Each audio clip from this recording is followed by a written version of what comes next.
Hey everybody, Uncle Rich here for Who's Telling the Truth. Today is, well, this is a little bit of a change. We were supposed to do this show on Monday, but we got snowed out. So today is January 15th, and this is show number 80. And the name of the show, we're going to name it after the Keystone Pipeline, Keystone XL. And guys, I looked up, I tried to find what XL stands for, and other than the fourth part of the Keystone Pipeline, I really couldn't find out what the XL meant. So thanks to our sound man, Kurt, we figured it out. It stands for extra ludicrous, because this thing is a joke, and it's a carbon bomb, and that's the only way to explain it. So do we want to ignite a carbon bomb, or do we want to try to shut this thing down? And the worst thing is, since Monday, the Senate took a vote, and they passed this bill, and so now Obama's going to have to veto it. But I tell you, Bernie Sanders came up with something that is just phenomenal. And he wants to put a clause into the bill where the Republicans have to admit that they agree in writing that climate change is happening, it's man-made, and we have to deal with it. Attaboy, Bernie. And we're going to have a clip from Bernie tonight. But tonight, guys, the virtual whole show is going to be on the Keystone Pipeline. And who's behind the Keystone Pipeline? My two favorite people in the whole world, the Koch brothers. And why are the Koch brothers behind it? For one reason, guys. It's for the money. Uncle Joey! Uncle Joe and Marty, I want to say hi to everybody, all my buddies on Facebook. We got Mike Angel, Marty Heiser's now on Facebook, and you know, Marty and I had a debate last week, and I showed another clip on the Facebook page, and Marty just doesn't get it. But we're working on it, and it's a learning process, and sometimes, guys, learning is hard. It's difficult. And, you know, we're going to start off the show with a page from Fox News, just how Fox News does it. We're going to sell you the hate and the fear. And the first clip that we're going to show you is a clip from last year from the ExxonMobil tar sands pipeline in Mayflower, Arkansas. And guys, we're going to start with the fear and the hate, and this is going to make you hate. So Judy, hit it.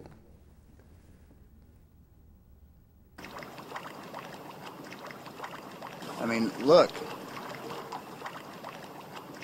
Incredible. And that is oil.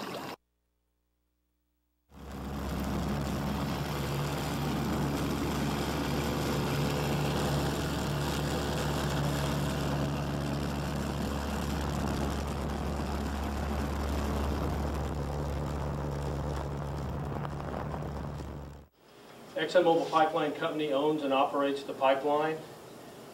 And we sincerely apologize to the community of Mayflower and the state of Arkansas.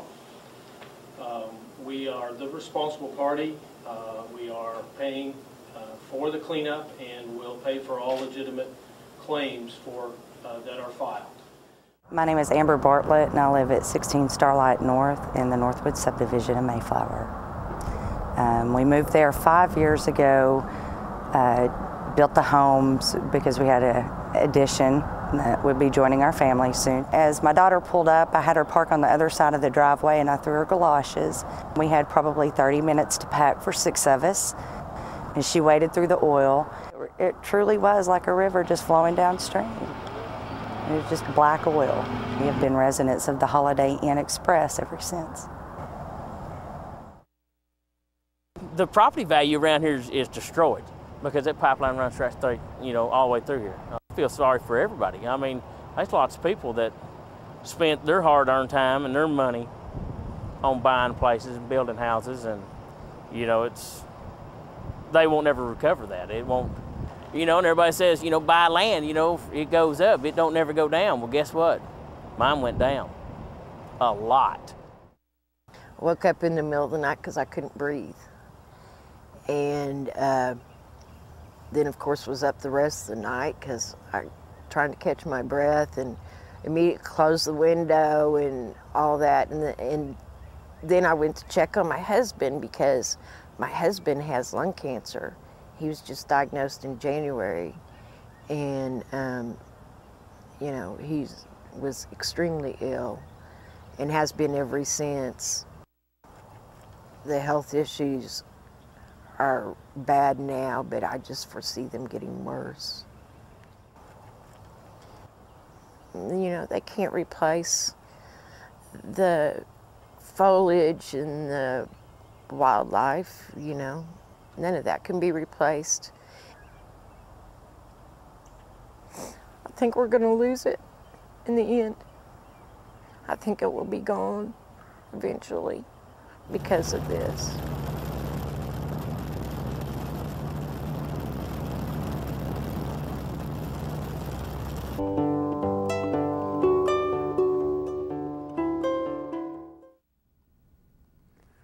Guys, did you notice at the beginning of the clip when the people from Exxon were before the community, and the one guy from Exxon said, "We sincerely apologize for the inconvenience." Inconvenience? You just ruined a neighborhood. You just destroyed a lake. You just destroyed the streams and everything in that community. And you're gonna apologize? You guys, are you serious? And then you guys know how much I love to hate Fox, you know? What did Fox use as a teaser when they wanted to talk about the Keystone Pipeline? I'm quoting now. "But will a president veto a bill that is good for America's heartland?" Will the president veto? You think that's good for America's heartland? The fact that these people have to move out and probably never can move back into their houses? And this is how they brainwash the simple folk. Uncle Joey, you know, the people that can't read a thermometer. These are the people that we're dealing with. And now we're going to show you a commercial about the Exxon pipeline that TransCanada doesn't want you to see. So Judy, hit it.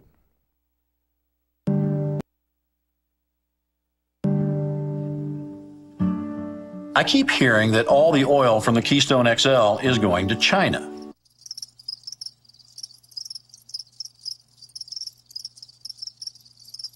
They want to add value to that raw crude oil, ship that overseas, and then continue to import higher-priced oil from the Middle East that we still need. How will the Keystone XL Pipeline benefit the United States? TransCanada has been an environmental disaster for years. This next story may be cause for concern. Another pipeline, TransCanada pipeline explosion. Building the pipeline would inject 3.1 million gallons of hazardous liquids per year through the community. They're going to be spilling a hell of a lot of oil.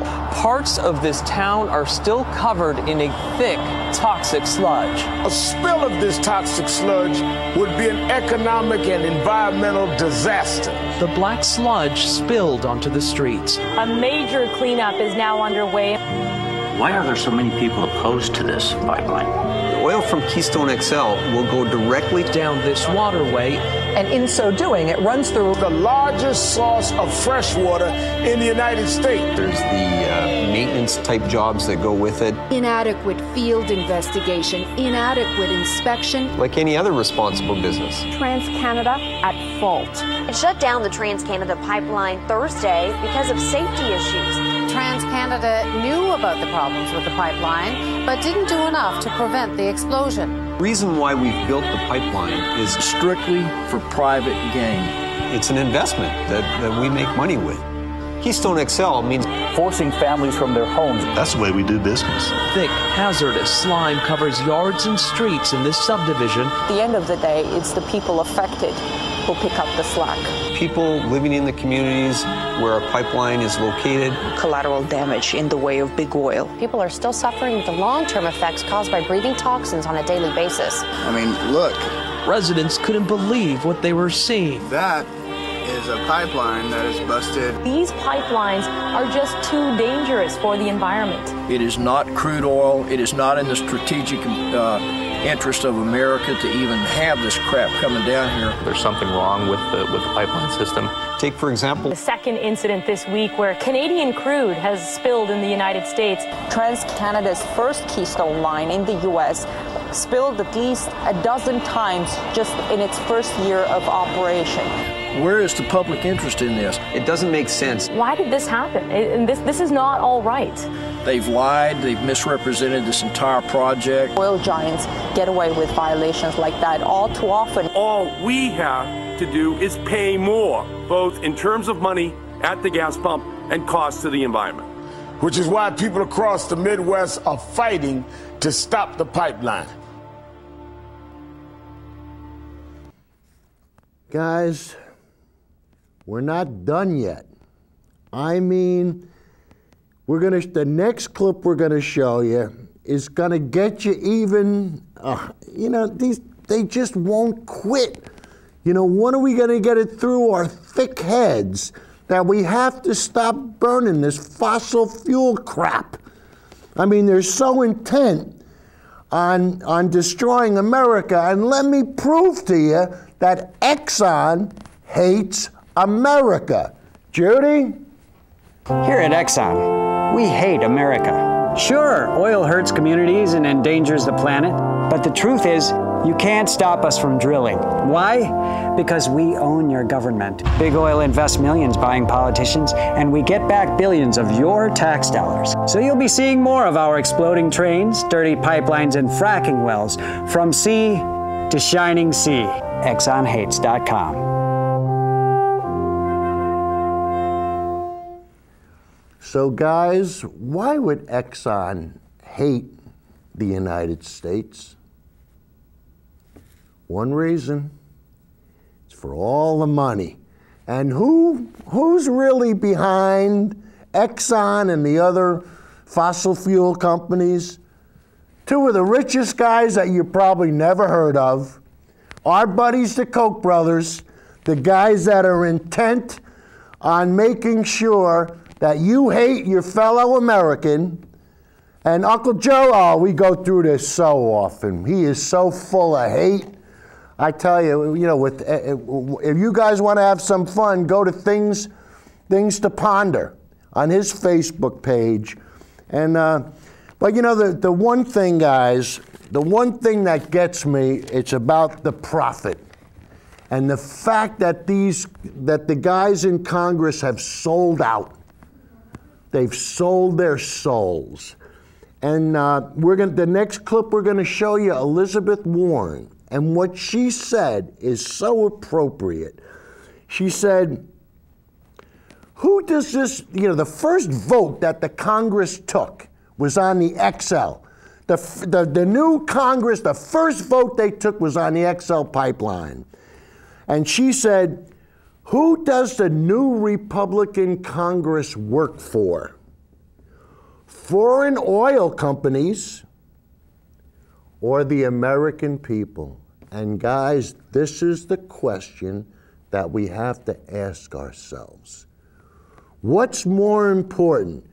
TransCanada, a foreign oil company, or the citizens of the United States? Not a hard decision, is it? All right, so we're going to show you the clip with Elizabeth Warren, my new girlfriend. So, Judy, hit it. Senator Warren. Thank you very much, Madam Chairman. And also, congratulations on the new post. I'm very much looking forward to working with you on energy issues and with our ranking member, Cantwell. We've heard a lot about today about some of the problems with the legislative proposal to force the construction of the Keystone XL Pipeline. My question is simpler. I want to know why the pipeline is the very first #1 item on the agenda in this new Congress. Is this about jobs? The number of jobs the pipeline will create is disputed, but most estimates put it at a few thousand or less. What if we focused on highways instead of pipelines? We urgently need to pass a permanent highway bill.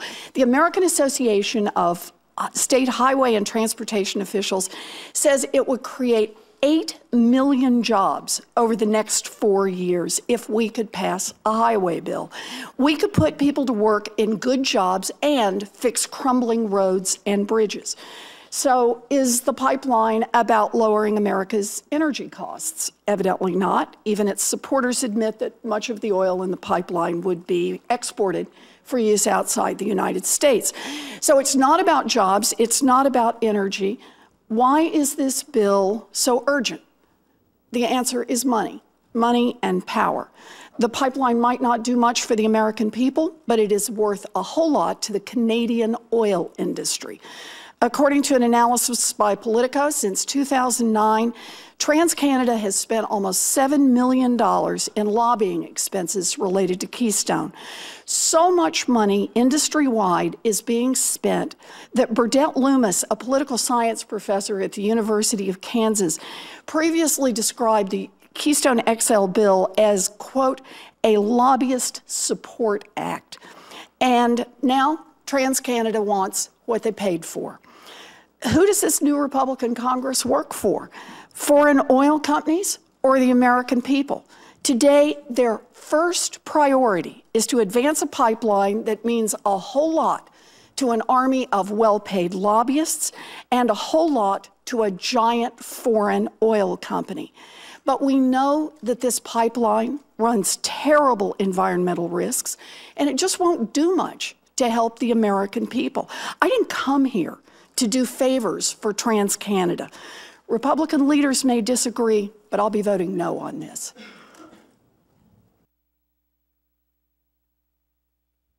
Judy, you got to come back. Judy. Oil company. A little bit of technical difficulties, but we're getting there. All right, so now, guys, you know, we want to know the reason why. You know, why is this being done? And whenever you do anything, you do it on a risk-reward basis. Well, guess who's taking the risk and getting none of the reward? You got it. You and your next-door neighbor and your other fellow Americans. Why? So that the Koch brothers and the 1% can continue to buy the government of this country. Right, Marty? Marty doesn't get it yet, but he will. Now, the next clip is a cartoon. Uncle Joey will love this one. So, Judy, hit it.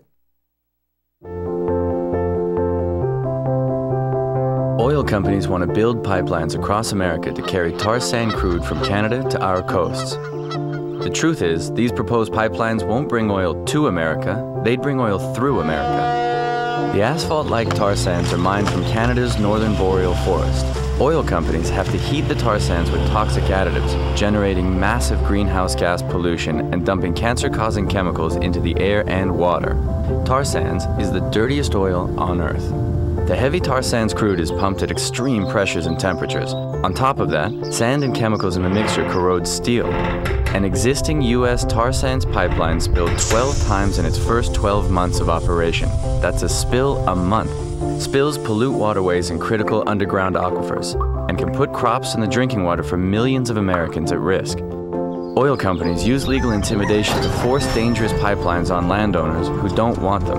The Canadian tar sands crude is destined for U.S. coastal refineries, releasing more cancer-causing chemicals. The fuel would be largely exported overseas.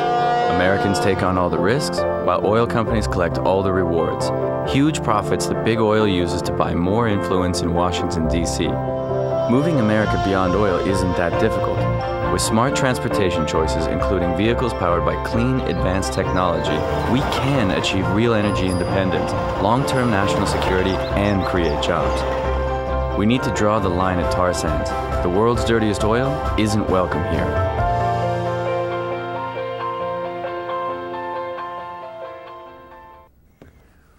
If you guys are starting to get angry, we're just getting started here.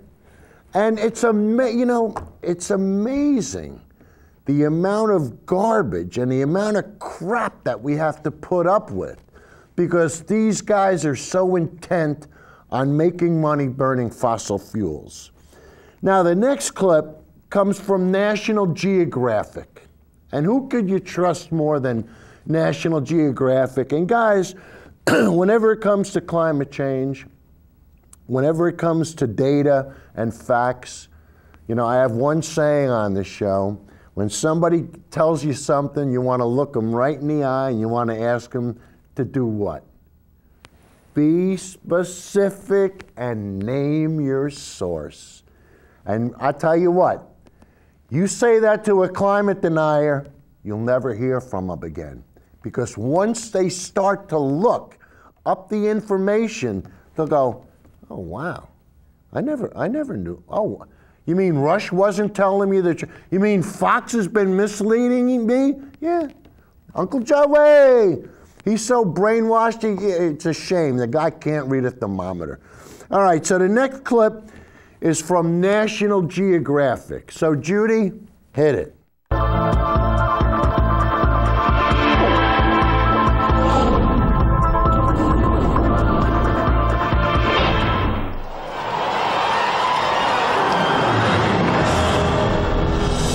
In the shadow of the Arctic Circle, 960 kilometers north of Montana, lies Alberta, Canada's massive forest.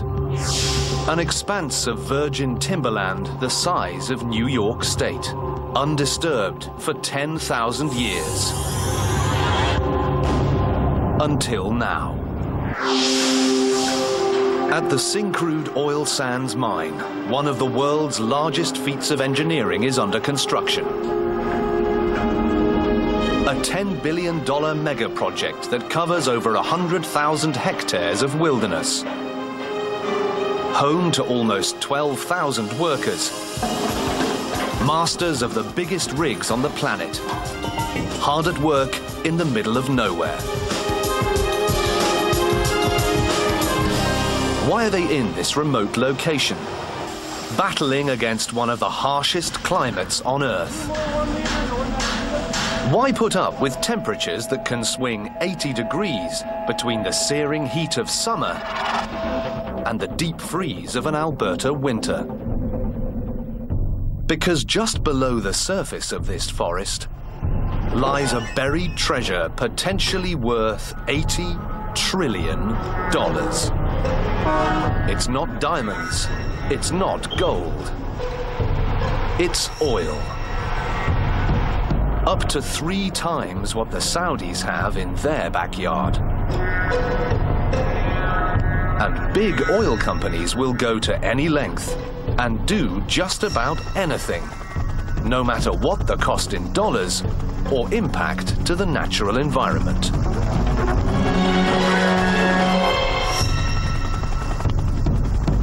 It's a massive undertaking that requires a parade of mega machines and mega structures that scoop, haul, extract, and refine. Each element has to work in tight coordination with all the others to make a single giant organism dedicated to just one thing: to devour the sand and spit out profits. It's hard to describe a smell other than it smells like money.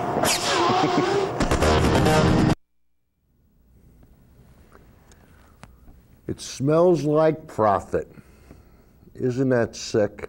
And there's 12,000 people at work here. I mean, how do you go to work in a place like that? Now, let's be honest. I'm sure a lot of the people at work there are ignorant. And you have to be ignorant. Because if you start to find out about what this stuff actually is going to do to the planet, you have to want to be willfully ignorant. It's the only way you can do it. How do you punch that clock in every day and say, this is like dealing, heroin or something? I mean, you're killing the planet. All right, now the next clip we're going to do is from the BBC. I mean, we're getting it from all angles. The BATTA-BING and don't stop on this show. And we're going to show you a guy named Jack Palast, and he describes the only way to call a pipeline, or the best thing to call a pipeline, is a filth machine. And when you see how heavily invested the Koch brothers are in this, and how they're in so deep, and it's almost too late for them to start singing a different tune, but we're going to make them sing a different tune. So Judy, guys, sit back. This is a long clip, but I'm telling you, this is going to expose a lot of crap. So Judy, hit it.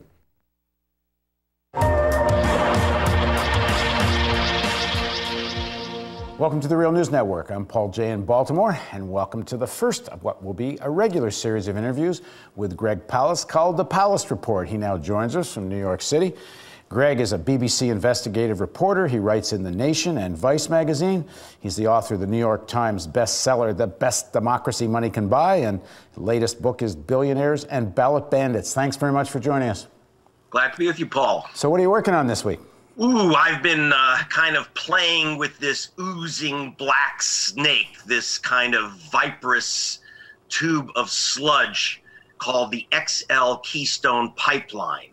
And so I've been investigating by kind of pushing myself through this sludge pipe and seeing what is stuck in the ooze. And what I have found here is a fascinating story of the pipeline, the Koch brothers, and the story took me all the way back to Venezuela and Hugo Chavez. So that's what I'm working on right now, this untold story of Chavez, the Koch brothers, and the XL. Connect these three big dots. Three big dots. Okay. The XL pipeline, Keystone Pipeline, is the proposed pipeline, extension of a pipeline that would take tar sands oil from Canada. What they do is they have big bulldozers that rip up the earth. They melt the dirt. They melt the sludge, and there's this heavy goo that's kind of like hot asphalt, which they want to move down to refineries, down to Houston, Texas. And my first question was, what? Why? Isn't Texas where oil comes from? In fact, that's our big oil exporting state is Texas. So why are we taking oil from Canada past the north, the northern tier of the U.S. where we can use heating oil? Why are we taking it down to Houston? It's Coles to Newcastle to the Gulf Coast. And the answer is Koch. The Koch brothers are the owners of the big refineries, like the Flint Hills refinery, along the Gulf Coast of Texas. And you have to understand, refineries, these kind of giant filth machines, are actually very sensitive instruments. They can't just suck up and refine any old oil and throw filth into the air. They're very specialized machines. And the Gulf Coast refineries, especially those controlled by the Koch brothers at Flint Hills, can really only handle heavy crude oil. So the stuff that's in Texas itself, West Texas crude, which is light and sweet, it's good oil, it doesn't filled with a lot of crappy sulfur, that's no good for the Texas refineries. Rather, they need that heavy, gunky stuff, which is ultra polluting. So there is a controversy right now, and there will be a big demonstration against the XL Keystone Pipeline on February 17th in Washington. And I wanted to know why we're taking oil from Canada across the entire United States to Texas. And again, it's because the Kochs want it. Now, why do they want it? The answer is right now, they're getting their oil. The only place they can get lots of heavy crude oil, if you want heavy crude, you got to get it from a heavy dude named Hugo Chavez, the president of Venezuela. And one thing about Chavez, who I've known for many years, is that he doesn't let go of his nation's oil on the cheap. He is a cornerstone of OPEC, and Venezuela's been selling heavy crude at a premium to the price paid in Texas. It costs more to get heavy oil from Venezuela than it does to get light oil down the road from Texas. But they have no choice, the Koch brothers, but paying Hugo for his gunky oil. Now, on the other hand, the Canadians not only are selling for less than Texas oil, they're selling as of today, if you check out this week's reports, about $33 a barrel less is the price of West Canada Sands, WCS oil as they call it, versus WTI, the West Texas Intermediate. So you're saving about $35 a barrel, $35 a barrel if you can get the oil from Canada as opposed to Venezuela. So they've got to cut off Chavez and they've got to bring the oil in from Canada. And that's the reason why we are talking about endangering the most sensitive aquifers and important, that is, water sources in America, to have a pipe with the filthiest oil in the planet, the most polluting oil on the planet, to drag it all the way from Canada, all the way down to Texas, so that the Koch brothers at Flint Hills can make, their savings would be about $2 billion a year that the Koch brothers will make off our risking the aquifers across the United States. So is the Koch brothers refinery, it was primarily built to deal with Venezuelan oil? They bought it that way. So see, in other words, the Koch brothers, I've been investigating the Koch brothers. If you read Billionaires and Ballot Bandits, my latest book, I have several chapters on the Koch brothers. I've been investigating these guys for 17 years. In fact, when I first wrote about them for The Guardian, I called them the richest guys you've never heard of. Now you've heard of them. But the way that they make their money is not by being entrepreneurs or good investors or job creators. Their entire operation, the two brothers Koch, Dave and Charles, each worth over $20 billion. They make their money on political plays. So they'll take Sunoco, which wasn't making any money from its refinery in Texas, having to buy from Venezuela. They took over Flint Hills and figured, aha, we'll just do the political play. If we can use our political muscle to jam a pipeline across through the guts of the United States down to Texas, and most people would think that that's mad, taking tar oil from Canada, bring it to Texas, to the Gulf Coast. We can make a killing. And by the way, they make an extra killing. When the Republicans were talking about the XL Keystone Pipeline making us energy independent, first of all, that assumes, by the way, that Canada is a suburb of Seattle. Well, there's some truth to that, but go on. Yeah, I know some Canadians feel that it works that way. We're not energy independent if it comes from Canada, but if it comes from Canada, let's assume that this is our buddies because they'll give us the oil cheap. That's what makes them our buddies. It also undermines Hugo Chavez. They have to undermine Chavez, which they want to do for geopolitical reasons.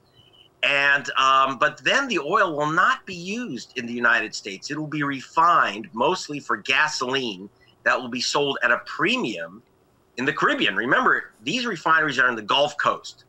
Selling it, then running that stuff back into New Jersey is not a moneymaker. The way you make the money is you sell gasoline in places that don't have the refining capacity and will pay a premium, like Jamaica, Santo Domingo. That's where your money's going to be made. So this is oil from Canada, which will then go into the Koch refineries and sold into the Caribbean. Right. And we are paying the price in two ways. One, the massive danger of a break in these pipelines, which happen all the time.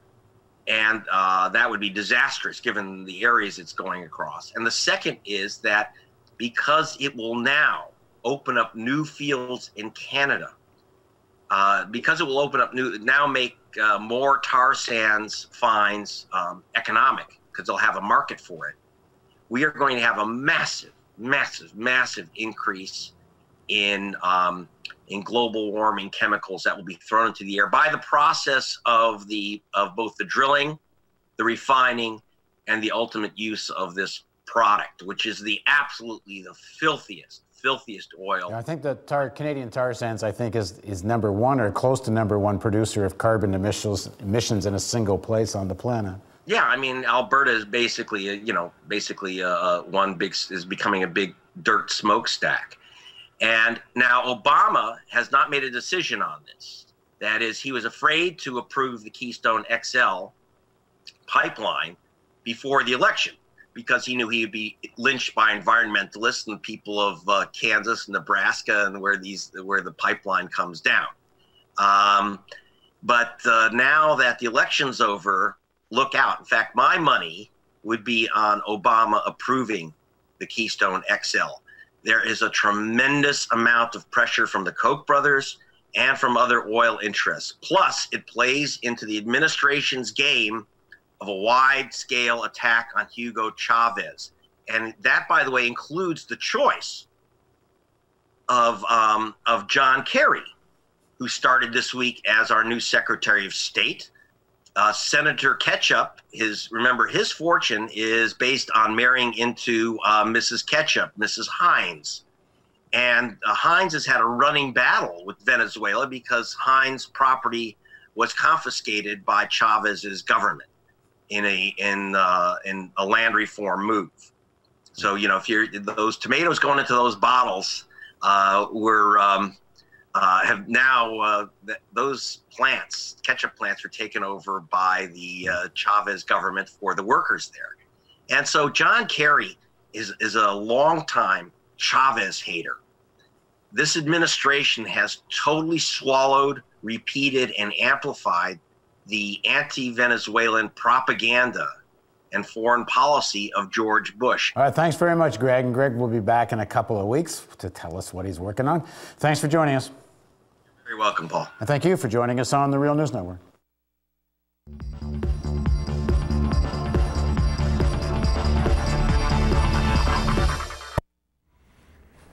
Guys, it's all about one thing, the money. I mean, you heard it all. And I tell you, these guys really did a beautiful job.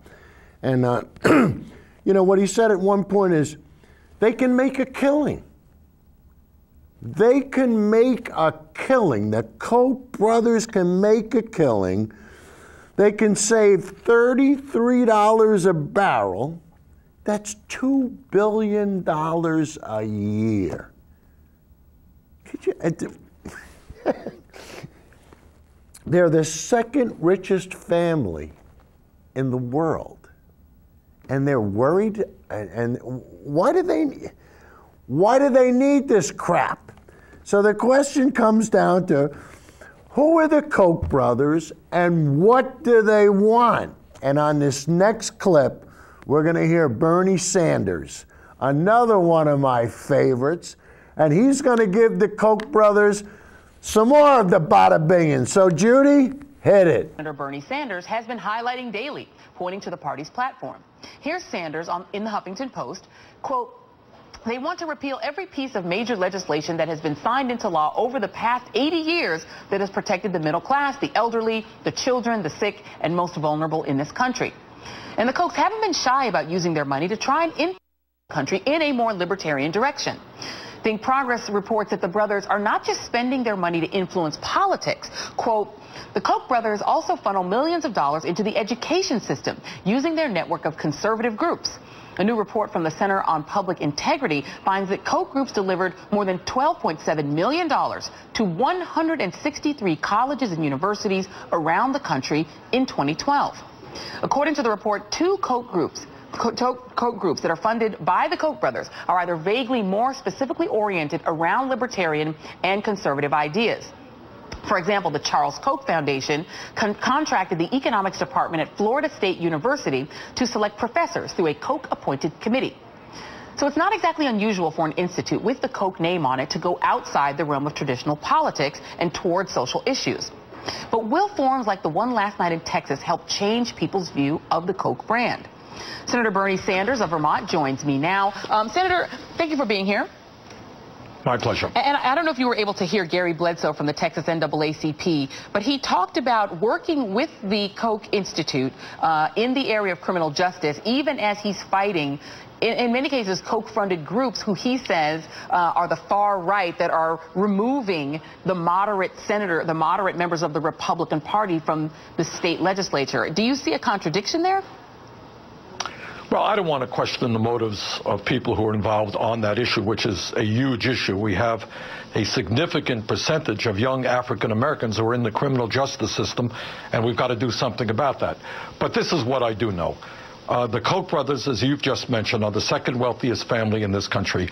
And as a result of Citizens United, they have and will spend hundreds of millions of dollars, if not over a period of time, billions of dollars, to elect candidates to office who believe tax breaks for the wealthiest people and major cuts or the privatization of Social Security, Medicare, Medicaid, food stamps, education.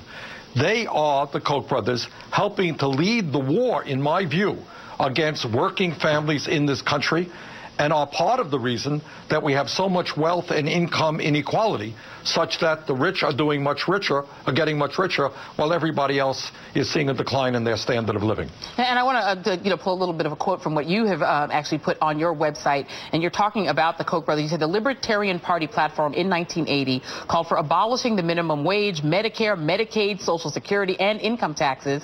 David Koch was the candidate for vice president that year on a ticket headed by Edward Clark. They thought Ronald Reagan was too liberal.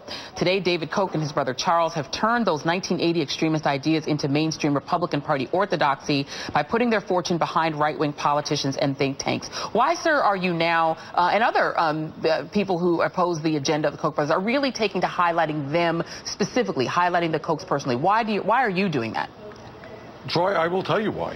I fear very much, and I think people may think that I'm overstating this, I fear very much that this country is losing its democratic foundations and moving toward an oligarchic form of society where a handful of billionaires will control not only the economy, but the political life of this nation.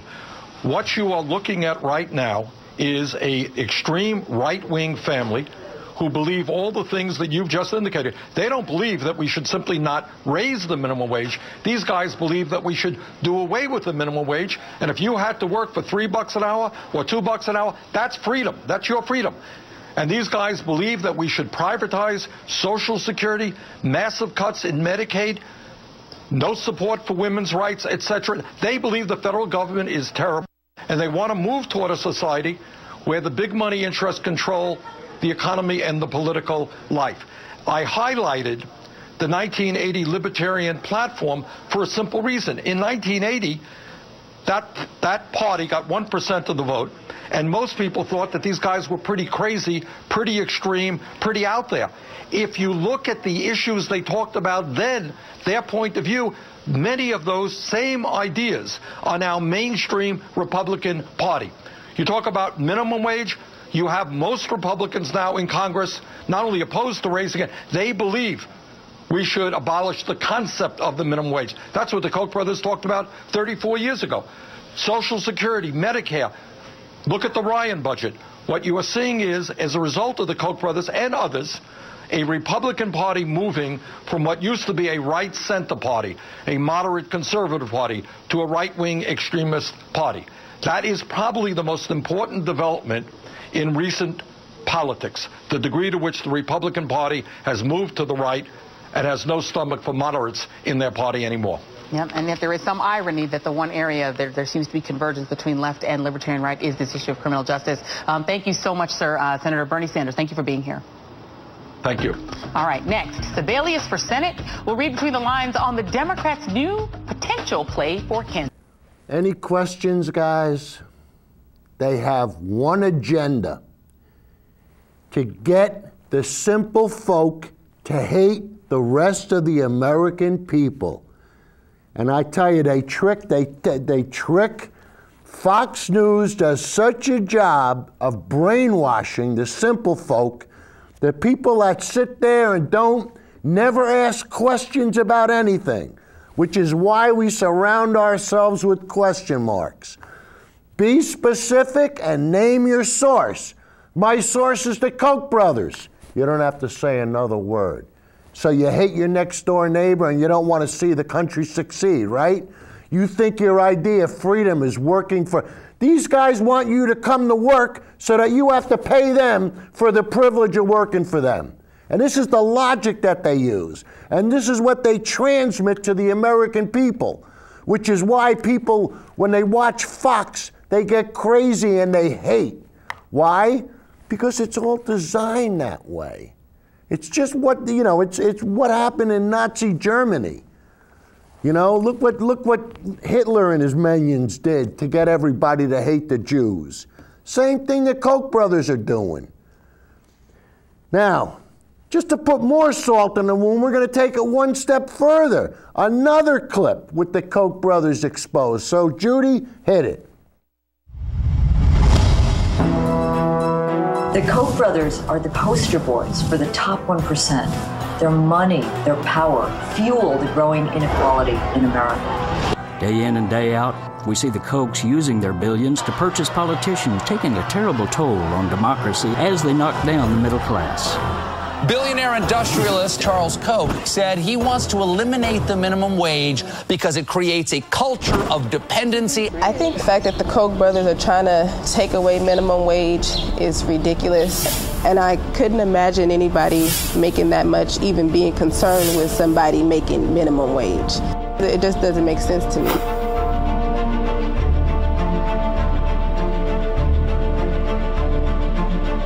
I'm not against people who make money, that's fine. But what they do with their money isn't fine with me. Citizens United is a perfect example of how the Koch brothers worked to spend millions more to buy the public policies they want.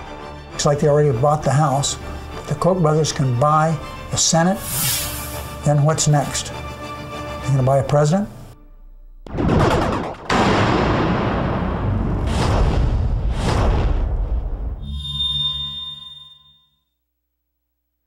What's next? They want to buy the president? You got it. That's the idea. And how do you buy the president? With hate. You got to get the simple folk to hate. And guys, that's what it comes down to. And you know, you got to make sure that the corporations can get people to work for virtually nothing. The people at Walmart, the people at McDonald's, minimum wage. Be lucky you're getting a minimum wage. We might want to knock that down. I mean, the sickness doesn't stop. And how do you get your average American to turn against his neighbor? How does it happen? How do you condition somebody? You brainwash them. It's that simple. Now, the last clip we're going to do tonight is the question that no one is asking. So, Judy, let's find out what it is.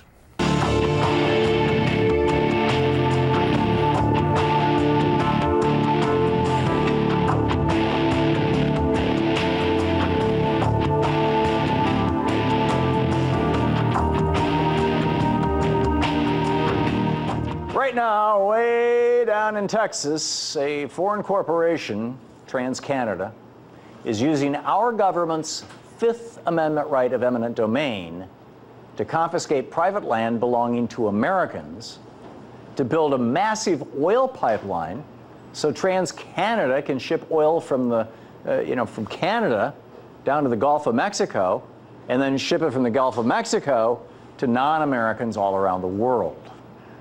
Oil, by the way, that's going to accelerate our planet's plunge into global warming-induced catastrophe.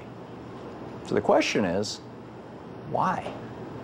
Last year, President Obama approved the southern leg of the Keystone XL Pipeline, which will transport deadly Canadian tar sands oil from Oklahoma down to the Gulf of Mexico, where it's going to be refined and then promptly placed on oil barges to be sold in South America, Europe, Asia, and Mexico. They get the oil, we get the poison coming out of the refinery smokestacks. Odds are little oil from the Keystone XL pipeline is actually going to make it into American markets. According to TransCanada itself, this product will not reduce the price of gas in the United States.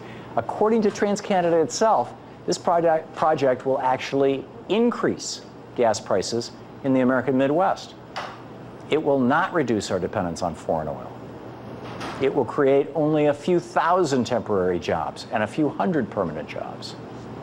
And it's going to put our land and underground aquifers at risk of oil contamination, while presenting to terrorists, and we're all supposed to be afraid of terrorists, a sweet little 1,000-mile-long target that they can take out with just a little bit of dynamite.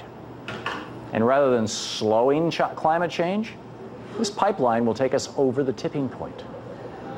Environmentalists like Bill McKibben call it a ticking time bomb for the environment.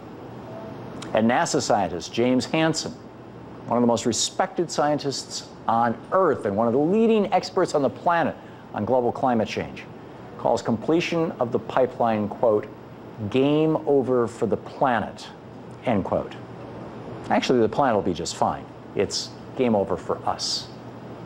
So, again, why is construction of this pipeline allowed to continue?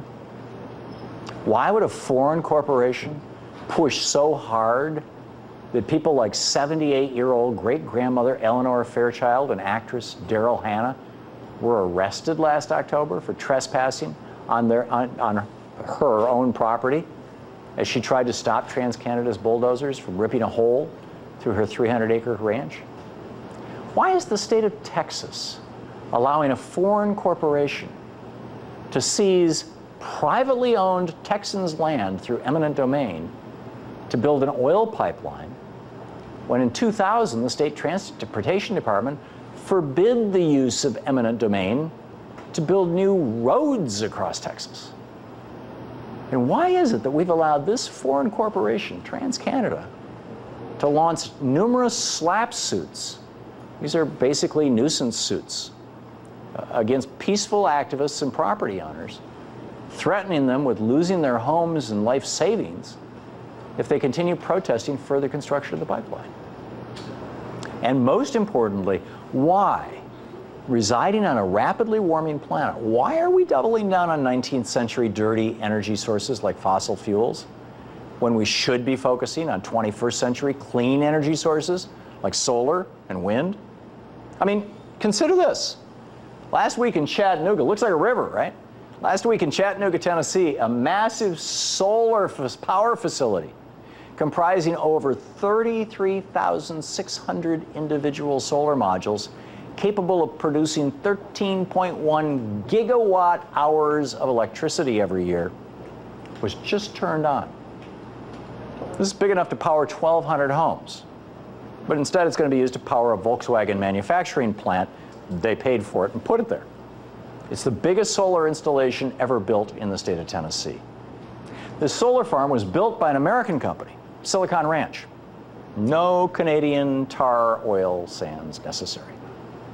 So instead of letting foreign companies build terrorist target oil pipelines across our entire country, shouldn't we be supporting homegrown companies that can make America the worldwide leader in renewable energy?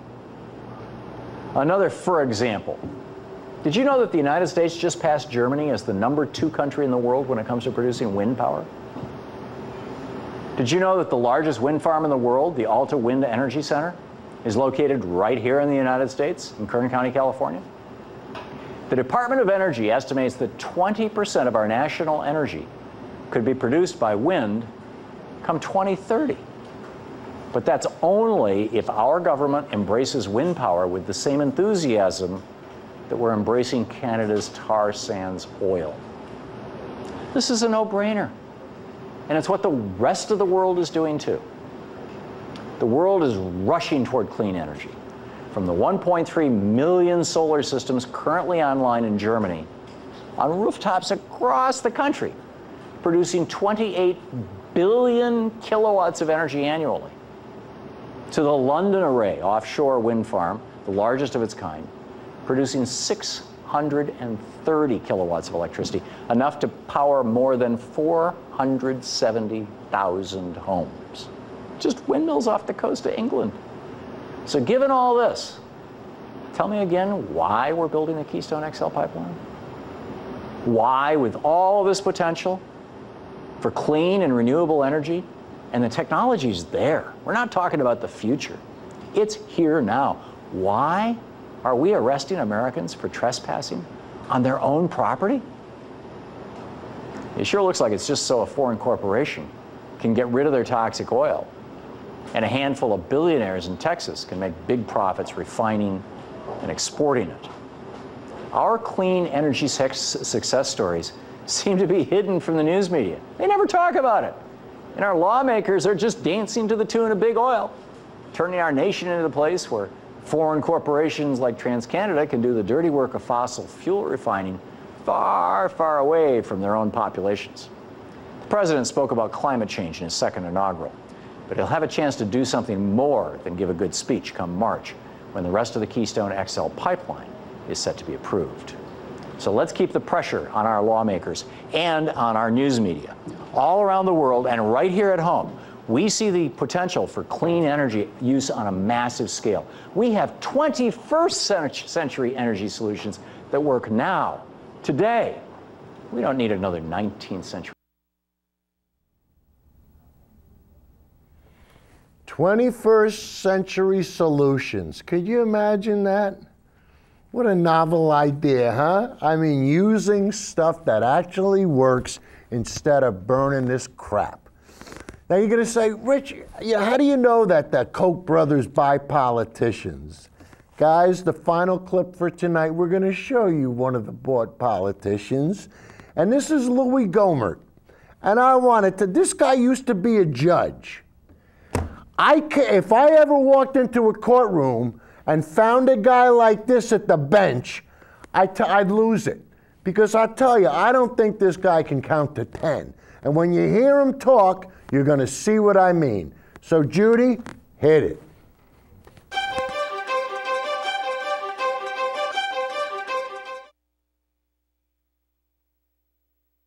Well, I think that's wonderful. I think because it is, we're finding out the world is actually either staying the same or maybe cooling, then it's a good thing for her to fly over in a big airplane and contribute to the carbon emissions so that we can try to warm this up. We're on top of the Capitol and it is freezing up here. Very cold. My ears are about to fall off.